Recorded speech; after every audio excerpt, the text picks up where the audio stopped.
En manchette ce soir, une centaine de nouveaux logements abordables dans la région. La ministre de l'Habitation annonce des projets à Rouyn-Noranda et Amos. On est capable de réaliser des projets d'habitation dans des délais qui sont beaucoup plus courts puis avec des coûts beaucoup plus restreints. On reste content, mais on a beaucoup de questionnements par rapport aux garanties et aux pérennités qui peuvent être liées à ce genre de projet-là. Les signalements à la DPJ légèrement en hausse dans la région. On ne se détonne pas tant que ça. On se colle pas mal aux différentes tendances au niveau provincial. Dans notre région aussi, on a une augmentation de signalement. Et le premier cycle du secondaire sera enseigné à Kitsakik. Pour eux, c'est l'occasion de rester dans la communauté, d'être dans un milieu sain, sécuritaire, qui correspond à leurs valeurs.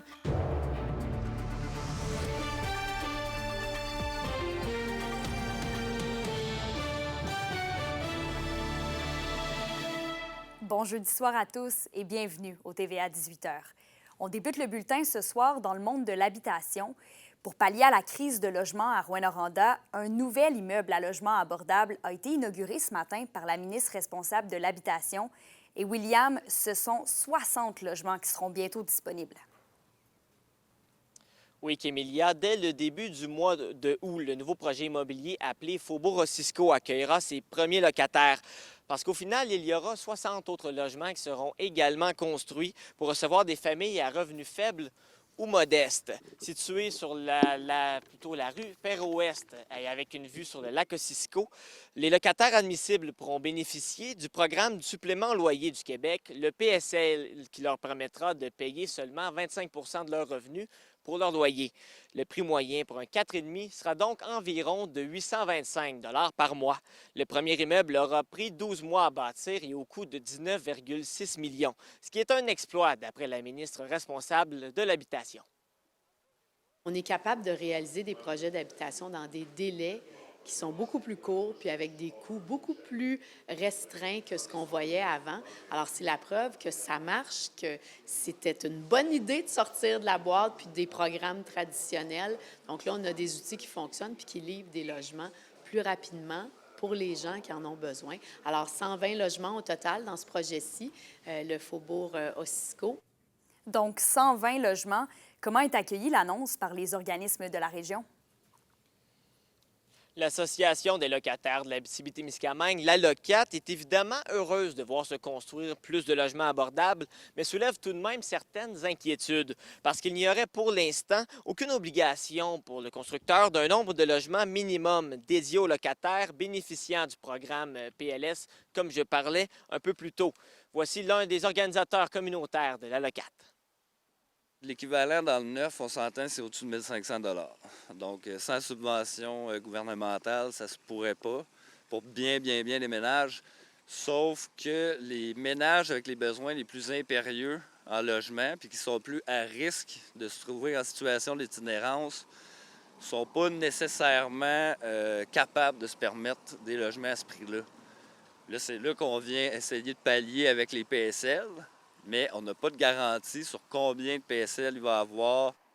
La ministre Duranceau a également annoncé cet après-midi un logement plutôt 25 logements qui seront bâtis à Amos. Et elle sera à Val-d'Or demain pour une autre annonce de construction de logements. On va suivre ça, c'est certain. Merci, William. Et maintenant, les signalements auprès de la DPJ ont augmenté en Abitibi-Témiscamingue dans la dernière année, comme partout ailleurs en province. C'est le constat qu'a fait les directions de la protection de la jeunesse du Québec qui ont présenté ce matin leur 22e bilan annuel. Olivier Morin fait le point. La province enregistre une légère hausse des cas de signalement. Alors, on parle ici de 141 622 signalements que nous avons traités, qui correspondent à une augmentation de 5 % de signalements. Une tendance qui est également remarquée dans la région, comme nous le mentionne la directrice régionale Sylvie Leblond. Dans notre région aussi, on a une augmentation de signalement de 3,4 %. Pour ce qui est de la provenance des signalements, la majorité proviennent de partenaires de la DPJ tels que les corps policiers, les enseignants ainsi que les établissements de santé et de services sociaux. Pour la province, ces signalements totalisent 80,5 % des données de signalement alors que ce nombre passe à 74,6 % pour la région de l'Abitibi-Témiscamingue. Pour le milieu scolaire, on parle de 24 %, j'arrondis quelques chiffres, Policiers, 24,6 aussi.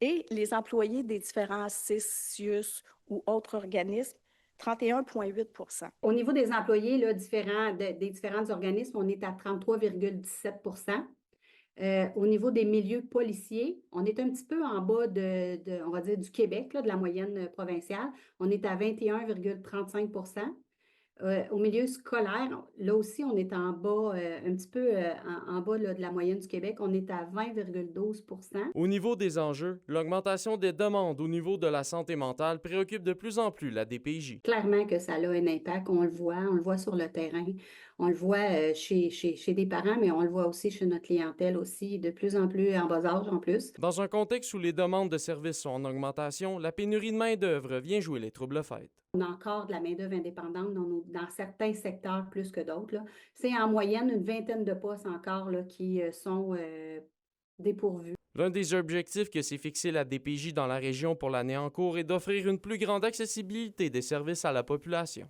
Pour RNC Nouvelles. Les adolescents de Kitsakik pourront faire leur entrée au secondaire directement dans la communauté dès l'automne prochain. Et c'est dans le but de mieux les guider et les accompagner dans leurs études. Reportage d'Alexis Dumont. Le besoin d'ouvrir des classes du premier cycle du secondaire se faisait sentir à Kitsakik. J'ai été enseignant au secondaire à la Concorde à Sainte-Terre dans les 3 dernières années. Et je les voyais arriver, les jeunes de Kitsakik, pas toujours prêts à entrer dans une école provinciale, si on veut. Alors, ça a été évident quand moi, on m'a engagé à la fin de l'année 2024. Ça a été un des premiers projets que j'ai travaillé. Les nombreuses heures de déplacement en autobus entre la communauté et les grandes villes ajoutaient une charge mentale aux élèves. Le besoin de limiter les transports est un élément essentiel dans cette réflexion. Le taux d'absentéisme au premier cycle du secondaire à Sainte-Terre est de 37 %. Le taux d'absentéisme des jeunes en 6e année ici est de 13 %. Alors, nous, on pense que s'ils n'ont pas 3 heures d'autobus à faire, s'ils font ça à l'intérieur de la communauté, dans leur culture, près de leur famille, on va être capable, et notre objectif la première année est de 15 %, on va être capable de faire passer un taux d'absentéisme du premier cycle du secondaire de 37 % à 15 %, juste le fait qu'on fait une éducation de proximité. Cory Charbonneau sera l'une des 2 enseignantes qui auront l'honneur d'enseigner à cette première cohorte de 8 élèves. Elle voit d'un bon œil l'arrivée du premier cycle du secondaire dès l'automne. C'est une victoire aussi parce que ça a été un long cheminement. Il n'y a pas si longtemps, les enfants vivaient pour la semaine à Val-d'Or, étaient ici les fins de semaine, puis après ça, ils ont fini par avoir, à force de travail, d'avoir une école primaire. Fait que c'est la suite de ce projet-là, d'avoir une école secondaire, puis les laisser grandir un peu, puis les préparer mieux à cette transition-là vers le milieu urbain. Même son de cloche du côté du conseil de bande qui, malgré les derniers mois difficiles, voit l'avenir de manière positive. On vise toujours que l'éducation de nos jeunes soit une priorité. Hein? Fait qu'on essaie d'être compétitif aussi pour justement amener d'autres personnes à venir enseigner ici. La rentrée scolaire sera prévue le 15 août prochain pour la première cohorte de secondaire 1 de l'histoire de Kitsakik. Alexis Dumont, RNC Nouvelles, Kitsakik. Triste nouvelle, la Sûreté du Québec a retrouvé sans vie François Saint-Denis, qui était porté disparu depuis vendredi dernier à Témiscamingue. Des plongeurs ont trouvé l'homme dans le ruisseau Gordon, près de la rue Ketchen. L'enquête se poursuit en collaboration avec le coroner. Une autopsie devrait être réalisée pour connaître la cause exacte du décès. Et dans le procès de James Testa, la défense a présenté un nouveau témoin cet avant-midi, une proche de l'accusé. Des questions sur le quotidien dans la maison ont été posées, notamment sur la nourriture et les déplacements, afin de savoir si les résidents manquaient de quelque chose. L'après-midi a été marqué par une suspension de la cour peu de temps après le début du contre-interrogatoire du témoin. La défense s'objectait à des questions de la couronne sur une déclaration d'une autre enquête que celle concernant directement James Testa. L'avocat de l'accusé, Mike Junior Gaudreau, a évoqué qu'il pourrait demander un arrêt des procédures, reprochant à la couronne de ne pas l'avoir avisé de l'existence de ce document. La juge doit délibérer à ce sujet. On va maintenant parler d'un accident qui a coûté la vie à un travailleur près de Sainte-Terre en septembre dernier. Et l'enquête de la CNESST conclut que c'est dû à un manque de procédure et de préparation. Le jour de l'accident, le travailleur de terrassement et excavation Vallée vérifiait des pastilles de broyage d'un broyeur forestier. Et pendant la manœuvre, il a grimpé sur le rouleau, puis s'est coincé le pied entre le rouleau et la structure de protection supérieure. Une mauvaise manœuvre qui a entraîné le travailleur dans le broyeur. Pour prévenir les accidents liés à l'accès aux pièces en mouvement, la CNESST recommande que les zones dangereuses d'une machine soient munies d'un dispositif de protection, les rendant inaccessibles pendant son fonctionnement. Vos réponses à la question du jour TVA, une présentation de la Clinique infirmière Nord-Ouest partout dans la région. Notre équipe peut vous recevoir pour un bilan de santé, une infection, le suivi de maladies chroniques et bien plus. Contactez-nous pour plus d'informations ou visitez notre site Web. Et à la question du jour, on vous demandait « Avez-vous déjà été témoin d'un accident de travail? » Vous avez répondu oui à 55 %.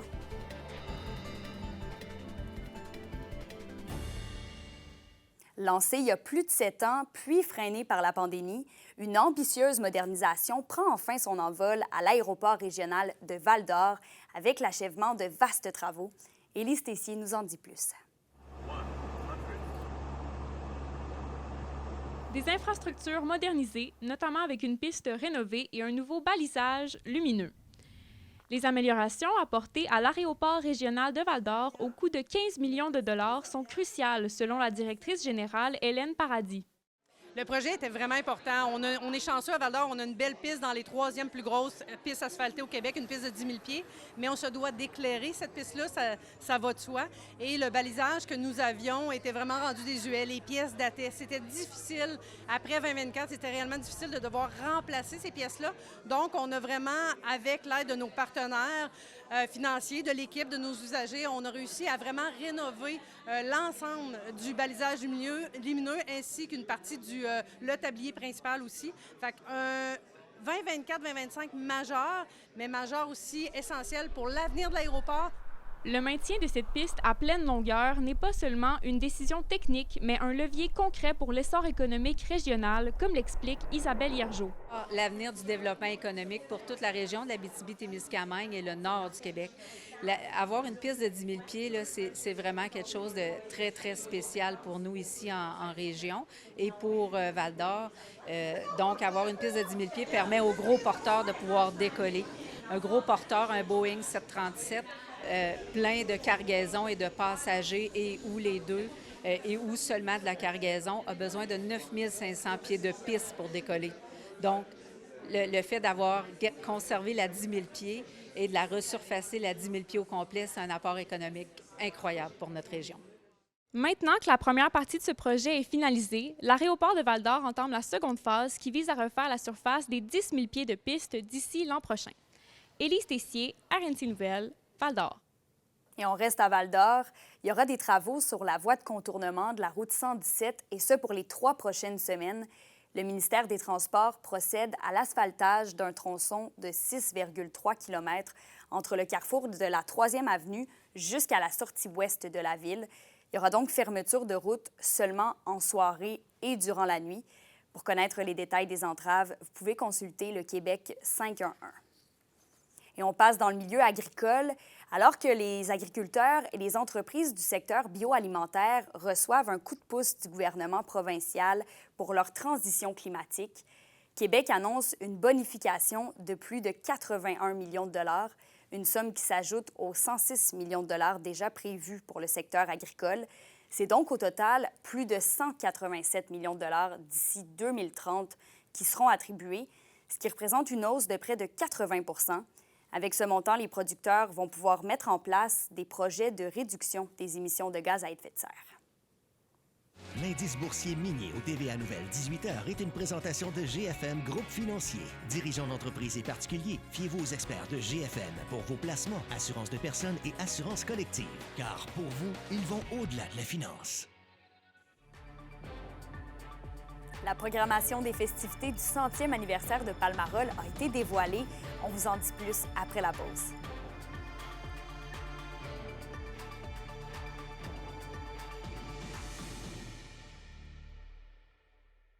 Les SADC de l'Abitibi-Témiscamingue et du nord du Québec vous présente la bonne nouvelle économique TVA. Damex de Sainte-Terre est une entreprise d'aménagement paysager qui se distingue par son professionnalisme et son souci du détail. Experte en pavés unis, murets, terrassement et installation de clôture, l'entreprise mise sur l'innovation et la rigueur. Son équipe suit les tendances pour offrir un service personnalisé. Grâce à un investissement de 50 000 $, Damex poursuit sa croissance et contribue à l'embellissement de la région. Les SADC, partenaires de l'économie de la région.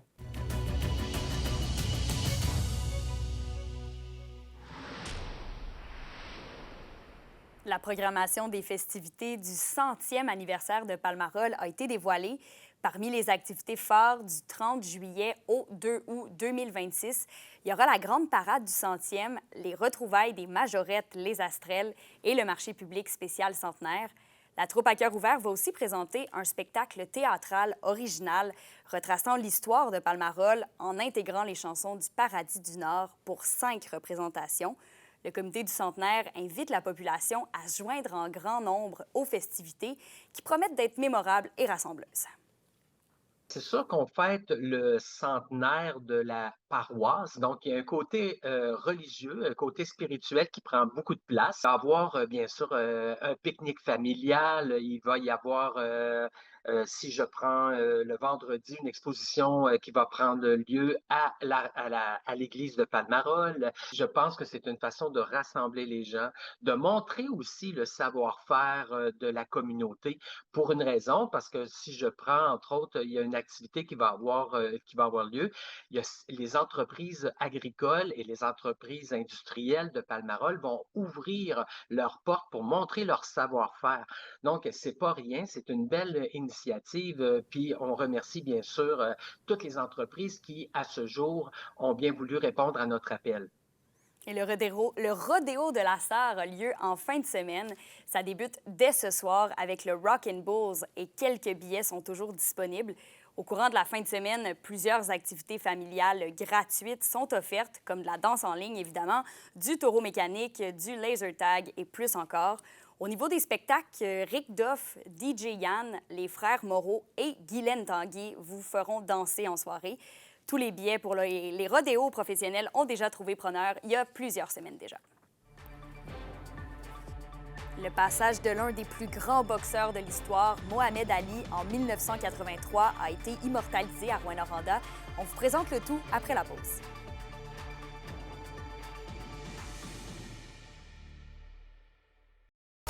Les sports vous sont présentés par Thibaut Géant, votre concessionnaire de confiance à Rouyn-Noranda, là où qualité et choix se rencontrent. Plus de 40 ans après la visite du boxeur Mohamed Ali à Rouyn-Noranda, une plaque le commémorant a été inaugurée. C'est dans l'entrée principale du centre Dave Keon où, en 1983, il s'était justement présenté que la ville a procédé à une cérémonie en son honneur. L'un des plus grands athlètes de tous les temps est considéré par plusieurs comme étant la plus grande vedette internationale à avoir mis les pieds dans la capitale du cuivre. Pour le cinéaste Martin Guérin, auteur du film « Voir Ali », la plaque va ancrer l'événement aussi unique qu'improbable dans le patrimoine de la communauté. C'est qu'initialement, en 1983, quand Ali est passé à Rouen, ça n'a pas été un franc succès. Les gens étaient un peu déçus, ça avait coûté cher, ça n'avait pas eu le succès escompté. Fait que c'est devenu un sujet un peu tabou à Rouyn-Noranda et en Abitibi pour ces raisons-là. Ensuite, quand j'ai sorti le film, en 2010, je me suis rendu compte que il y avait beaucoup de fierté qui était reliée à cet événement-là et les gens le découvraient le fait que Mohamed Ali était passé à Rouyn-Noranda. Moi, je voulais m'assurer de laisser une trace concrète, matérielle, de son passage. Alors, c'est ce qui explique ma motivation à prendre ce projet-là en main avec la ville de Rouyn-Noranda. Oui, je pense qu'il y a un sentiment de fierté relié à la plaque, mais il y a un sentiment de fierté surtout relié aux gens qui l'ont fait venir et qui ont cru un peu à l'impossible. La météo, une présentation de Nicole Auto de la Sarre, la capitale du pick-up. Où vous y trouverez toujours le meilleur choix, toujours le meilleur prix. À la météo, une belle journée ensoleillée nous attend demain pour finir la semaine en beauté. Pour ce soir et cette nuit, en Abitibi, quelques averses sont attendues, mais ça devrait cesser ce soir avec un maximum de 7 degrés. Du côté du Témiscamingue, 15 mm de pluie est attendu sur le secteur sud. Demain, le ciel sera dégagé toute la journée avec un maximum de 22 sur l'ensemble du territoire. Et en aperçu pour samedi, de la pluie va tomber sur tout le territoire avec un maximum de 25 en Abitibi et de 22 au Témiscamingue. Donc voilà, ça fait le tour des informations. On se retrouve demain vendredi pour le dernier bulletin de la semaine. Bonne soirée, prenez soin de vous.